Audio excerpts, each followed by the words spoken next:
This is an automation that I wrote for my home automation software called Home Assistant. It will text me when my garage door goes open. I've got a little card made here with a toggle switch. I can open and close my garage door from anywhere. It's also voice commanded if I want to do that. When I flip the toggle switch here, the garage door state will change from closed to open. It'll turn yellow so that I know that it's open. And a second or two after I toggle it, I should get a text.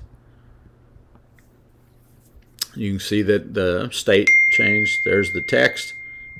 And my phone just dinged too. That was my telephone, was the second ding. So I'm anywhere in the world, my garage door goes up, I know about it. That's a pretty good security device. And of course I can add this to all the doors and windows as well too.